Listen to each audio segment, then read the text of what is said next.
Assalamualaikum warahmatullahi wabarakatuh. Pada video kali ini, kami dari kelompok 7 akan menjelaskan tentang percobaan Joule Thomson yang akan dijelaskan oleh saya, Siti Hovifa Ashari, bersama dengan dua rekan saya yang lainnya yaitu Asrul Septiari dan Ayu Komaria. Selanjutnya, saya Siti Hovifa Ashari akan menjelaskan tentang sejarah percobaan Joule Thomson. Percobaan Joule Thomson sendiri diberi nama berdasarkan kedua ilmuwan penemunya, yaitu James Prescott Joule dan William Thomson. James Prescott Joule sendiri merupakan seorang ilmuwan asal Inggris yang ahli di bidang fisika, atau kita bisa panggil beliau ini fisikawan. James Prescott Joule sendiri itu sudah melakukan banyak penelitian di bidang fisika. Salah satunya yang paling terkenal adalah beliau menemukan hukum pertama termodinamika. Setelah menemukan hukum pertama termodinamika, kecintaan James Prescott Joule pada sains ini mengantarkan beliau untuk melakukan penelitian selanjutnya. Setelah melakukan penelitian pada hukum pertama termodinamika, beliau melakukan penelitian tentang hubungan panas dan temperatur pada densitas gas. Penelitian ini diupload pada majalah Philosophical volume 26 seri ketiga yang berjudul On the Change of Temperature Produced by the Rarefaction and Condensation of Air, yang meneliti tadi tentang hubungan panas dan temperatur pada densitas gas. Ini menghantarkan beliau bertemu dengan William Thomson yang merupakan ilmuwan fisikawan dan matematikawan asal Inggris. Mereka bertemu pada Oxford Meeting of the British Association for the Advancement of Science pada tahun 1847. William Thomson yang tertarik dengan karya ilmiah Joule yang telah diterbitkan mengajak Joule bekerja sama pada tahun 1852 hingga 1856. Percobaan yang mereka mulai ini akhirnya nanti menghantarkan mereka untuk menemukan efek Joule Thomson. Percobaan mereka awali dengan menggunakan porous plug dan katup yang direndam dalam keadaan isolasi. Tapi eksperimen mereka yang pertama menggunakan porous plug dan yang direndam ini tidak berhasil karena nilainya sangat kecil atau bisa dianggap nol. Mereka tidak menyerah, mereka kemudian mencoba lagi dengan porous plug yang diubah menjadi axial flow porous plug. Percobaan ini kemudian berhasil meskipun jangkauan datanya terbatas. Hasil percobaan dengan alat axial flow porous plug ini yang menjadikan efek Joule Thomson itu ada sekarang. Selanjutnya saya akan menjelaskan tentang porous plug atau alat yang digunakan pada percobaan Joule Thomson. Pada alat yang bisa dilihat di gambar ini, porous plug atau pelat berpori memisahkan tabung menjadi dua bagian kiri dan bagian kanan. Yang kemudian tabung ini dialiri gas dengan laju yang lambat. Pada ujung kedua tabung terdapat piston yang bisa masuk serta bisa bergerak mendekati dan menjauhi porous plug, di mana sistem pada tabung dibuat adiabatik, yaitu tidak ada panas yang keluar dan tidak ada panas yang masuk karena tabung diinsulasi dengan sangat rapat. Pada gambar di atas, sisi kiri bisa kita sebut dengan sisi pertama, sedangkan sisi kanan bisa kita sebut dengan sisi kedua. Pada sisi pertama, volume awal P1 dan tekanan serta temperaturnya adalah T1 dan T1. Sisi kanan kita sebut sisi kedua. Sekarang, apabila piston pada sisi pertama didorong ke arah pelat berpori, maka pada saat yang sama piston pada sisi kedua akan menjauhi pelat berpori sehingga memiliki tekanan P2. Pada saat akhir, piston pertama yang telah didorong akan berada di sebelah pelat berpori atau porous plug, dan kondisi akhir dari sisi kedua, sisi sebelah kanan, adalah volumenya P2, temperatur T2, dan tekanan T2. Itu tadi penjelasan saya tentang sejarah percobaan Joule Thomson serta mekanisme kerja dari alat yang digunakan pada percobaan Joule Thomson. Materi selanjutnya akan dijelaskan oleh teman saya, yaitu Asrul Septiari, dan Ayu Komaria. Efek Joule-Thomson terjadi pada saat sistem dalam keadaan adiabatik, di mana tidak terjadi transfer panas maupun materi antara sistem dengan lingkungan. Perubahan suhu dialami gas ekspansi tidak bergantung pada keadaan awal dan akhir saja, tetapi juga pada proses ekspansi tersebut. Jika proses ekspansi reversibel, artinya gas dalam keadaan ketimbang termodinamika setiap saat, ini disebut dengan ekspansi isotermik. Metode ekspansi dibahas di mana gas atau cairan pada tekanan P1 mengalir ke daerah tekanan rendah P2 tanpa perubahan signifikan dalam energi kinetik. Disebut dengan ekspansi Joule-Thomson. Ekspansi menyebabkan peningkatan energi potensial dari gas. Jika tidak ada kerja dari luar yang diberikan ke dalam sistem dan tidak ada panas yang ditransfer, maka energi total dari gas akan tetap karena konservasi energi. Peningkatan energi potensial akan berdampak terhadap penurunan energi kinetik, sehingga akan terjadi penurunan suhu. Ada dua faktor yang dapat mengubah suhu cairan selama ekspansi adiabatik: perubahan energi internal atau konversi antara energi internal dengan potensial dan kinetik. Suhu adalah ukuran energi kinetik termal atau energi yang terkait dengan gerakan molekuler. Jadi, perubahan suhu mengindikasi adanya perubahan energi kinetik termal. Energi internal adalah jumlah energi kinetik termal dan energi potensial termal. Dengan demikian, jika energi internal tidak berubah, suhu dapat berubah karena konversi antara energi kinetik dan potensial. Inilah yang terjadi dalam ekspansi bebas dan biasanya menghasilkan penurunan suhu saat cairan mengembang. Pekerjaan dilakukan pada saat cairan mengembang, maka total energi internal berubah. Inilah yang terjadi dalam ekspansi Joule-Thomson dan dapat menghasilkan pemanasan atau pendinginan yang lebih besar daripada yang diamati dalam ekspansi bebas. Dalam ekspansi Joule-Thomson, entalpi tetap konstan. Entalpi H didefinisikan sebagai H sama dengan U ditambah P dikali V, dengan keterangan U adalah energi internal, P adalah tekanan, dan V adalah volume. Entalpi atau H merupakan fungsi termodinamika yang bekerja di bawah tekanan, sehingga terdapat hubungan dengan persamaan delta H sama dengan I kali P. H dianggap sebagai fungsi P dan T untuk menemukan ekspansi untuk variasi H dengan suhu pada volume konstan. Delta H sama dengan min mu Cp dikali dP ditambah Cp dikali dt.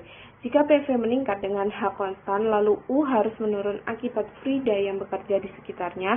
Ini menghasilkan penurunan suhu dan menghasilkan koefisien Joule-Thomson yang bernilai positif. Sebaliknya, penurunan PV artinya pekerjaan dilakukan pada cairan dan energi internal yang meningkat. Jika peningkatan energi internal melebihi peningkatan energi potensial, akan terjadi peningkatan suhu cairan dan koefisien Joule-Thomson akan bernilai negatif. Untuk gas ideal, PV tidak berubah selama ekspansi. Akibatnya tidak ada perubahan energi internal, karena tidak ada perubahan energi potensial termal, tidak ada perubahan energi kinetik termal, oleh karena itu tidak ada perubahan suhu. Dalam gas real, PV akan berubah. Rasio nilai PV untuk yang diharapkan gas ideal pada suhu yang sama disebut faktor kompresibilitas atau yang disebutkan dengan Z.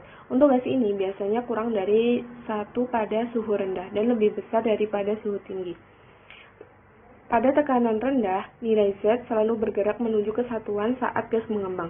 Jadi, pada saat suhu rendah, Z dan PV akan meningkat saat gas mengembang, menghasilkan koefisien Joule-Thomson yang positif. Pada suhu tinggi, Z dan PV menurun saat gas mengembang. Jika penurunannya cukup besar, koefisien Joule-Thomson akan bernilai negatif. Koefisien efek Joule-Thomson. Tingkat perubahan suhu T sehubungan dengan tekanan dalam proses Joule-Thomson, yaitu pada entalpi konstan H, adalah koefisien Joule-Thomson, Kelvin, mu, Ct. Koefisien ini dapat dinyatakan dalam bentuk volume gas, V, kapasitas panasnya pada tekanan konstan, Ct, dan koefisien ekspansi termal alfa sebagai mu Ct sama dengan alfa T alfa T per alfa P dikali H sama dengan V per Cp dikali alfa T min 1. Lihat koefisien derivation of Joule-Thomson Kelvin di bawah ini untuk membuktikan hubungan ini. Nilai dari biasanya dinyatakan dalam persen K atau bar satuan SI K per TA dan tergantung pada jenis gas dan suhu tekanan gas sebelum ekspansi. Ketergantungan tekanan biasanya hanya beberapa persen untuk tekanan hingga 100 bar. Semua gas real memiliki titik inversi di mana nilai tanda perubahan suhu titik ini. Suhu inversi Joule-Thomson bergantung pada tekanan gas sebelum ekspansi. Helium dan hidrogen adalah dua gas yang temperatur inversi Joule-Thomson pada tekanan 1 atmosfer sangat rendah. Dengan demikian, helium dan hidrogen hangat bila diperluas pada entalpi konstan pada suhu ruangan yang khas. Di sisi lain, nitrogen dan oksigen, dua gas yang paling melimpah di udara, memiliki suhu inversi masing-masing 620 Kelvin dan 764 Kelvin. Gas ini dapat didinginkan dari suhu kamar oleh efek Joule-Thomson. Untuk gas ideal selalu sama dengan 0. Gas ideal tidak hangat dan tidak dingin saat diperluas pada entalpi konstan. Dijelaskan dalam rumus, jika tahap awal V1 sama dengan V1, V2 sama dengan 0. Ketika pipa dibuka, maka tahap akhirnya V1 sama dengan 0 dan V2 sama dengan V2. Lalu rumusnya W1 sama dengan min P1 dikali dV sama dengan min P dikali 0 min V1 sama dengan P1 dikali V1.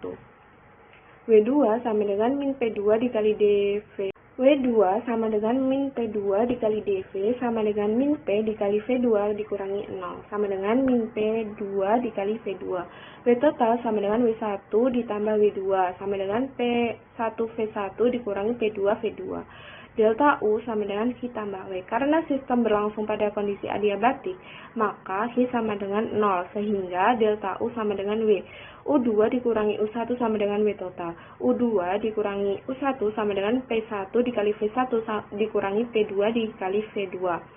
U2 ini dijadikan satu ruas, menjadi U2 ditambah P2 dikali V2 sama dengan U1 ditambah P1 kali V1. H2 sama dengan H1, jadi dapat dikatakan terjadi pada kondisi isoentalpi atau kondisi di mana keadaan entalpi sama atau konstan. Cp dikurangi Cv sama dengan Rr merupakan tetapan gas ideal.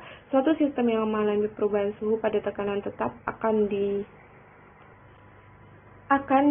disertai oleh pemasukan atau pengeluaran kalor. Besarnya kalor dihitung dari jumlah mol dan perbedaan suhu.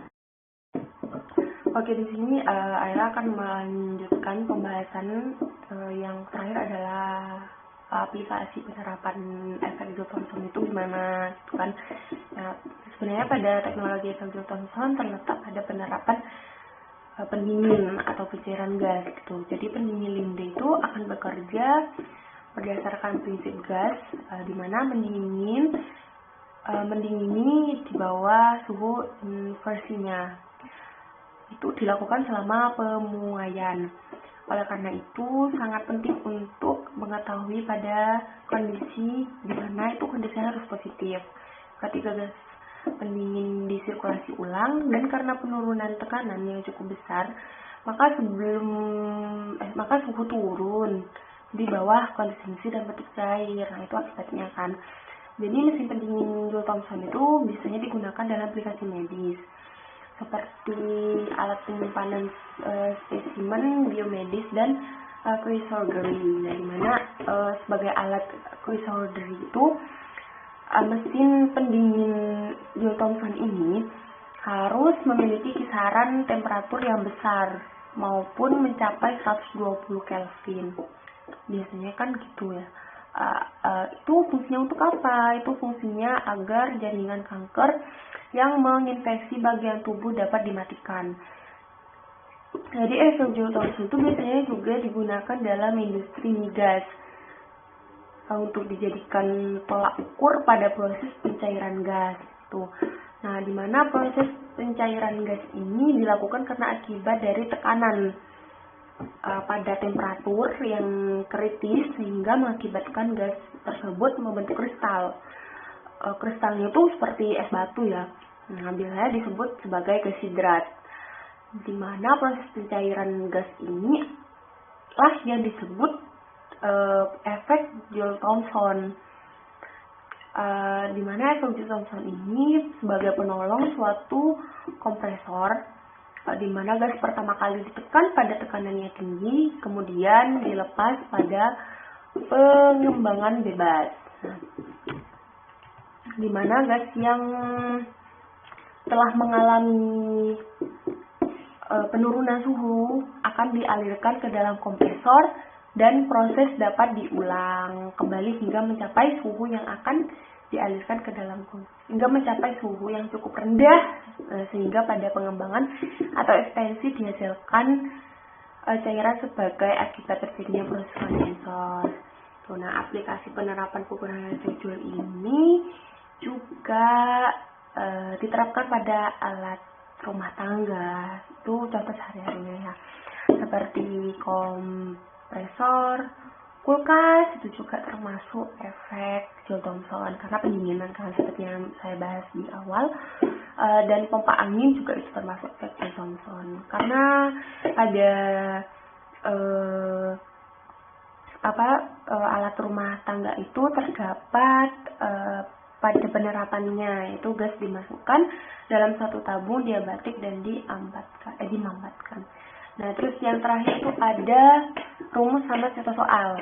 Nah, untuk rumusnya seperti yang udah aku kasih, seperti yang sudah saya kasih di ini, dimana rumusnya itu adalah kan IT sama dengan RT sama KT. Nah, itu bisa kita pahami dimana KH sama dengan sama sebenarnya, dimana rumusnya ini kan bahasa dimana kan karena ada perubahan temperatur ya. Nah, di mana ada perubahan temperatur diukur akibat variasi tekanan pada keadaan isoentalpi, yaitu pada rumus yang udah saya berikan di sini kan. Itu juga ada beberapa turunan dari ini. Jadi kalau dari ketemasan itu juga ada penurunan jika gas nyata mengikuti persamaan Van der Waals secara isotermal dan ditulis sebagai P ya, P maksud P sama dengan T per V min B dikurangi A min V pangkat 2. Nah, itu adalah rumusnya. Nah, sebagai contoh soal ini kita hitung nilai delta H untuk kompresi isotermal di mana 1 mol O itu maksudnya oksigen ya. Nah, nanti saya kasih gambaran di sini contoh soalnya seperti apa dan pembahasannya seperti apa. Dimana T itu sama dengan 300 Kelvin dari tekanan 1 hingga 200 atm. Itu rumusnya sama yang sudah saya tulis di atas, itu sama. Dimana terus udah ketemu nanti ada pada temperatur konstan itu menggunakan delta H sama dengan B min 2A per RT terus dikurangi P2 dikurangi P1, dimana delta H sama dengan 0,0318 desimeter kubik mol minus 1 kan, pangkatnya itu mol minus 1 ya. Terus dimana 2A-nya itu adalah 2 kali A-nya kan 1,36 desimeter pangkat 6 atm mol minus 2 kan, pangkatnya minus 2, terus yang T-nya itu adalah 0,021 atm desimeter ya, desimeter kubik mol pangkat minus 1. Nah, K-nya ada K, Kelvinnya juga pangkat minus 1 kali T-nya itu suhu kan, T-nya suhu tuh 300 K. Nah, terus untuk D sama P1, P2-nya itu 200 sama P1-nya kan 1 tekanan. Kalau udah dari atas dari tekanan 1 hingga 200 atm, berarti 200 dikurangi 1 atm, hasilnya adalah 15,45 kan, 15,45 atm desimeter kubik mol pangkat min 1, dimana sebenarnya itu harus dikali dulu, terus setarakan jadi ini 15,46 tadi hasilnya, terus dikali 101,325 desimeter min 3 kubik atau atm pangkat min 1 itu. Jadi hasilnya adalah 15 minus ya kan, hasilnya minus karena hasil yang awalnya adalah 15 minus 15, jadi hasil akhirnya adalah minus, dimana 15 hasilnya adalah 1556 atau 1556,5 Joule per mol. Dah, itu adalah contoh soal yang bisa saya kasih, dan mungkin ada kurang pembahasannya ya atau gimana, mohon maaf jika ada kesalahan kata atau kesalahan dalam perumusan atau kesalahan dalam pembahasan lah itu. Jadi mohon maaf sebesar-besarnya. Saya dan teman saya mengucapkan terima kasih. Wassalamualaikum warahmatullahi wabarakatuh.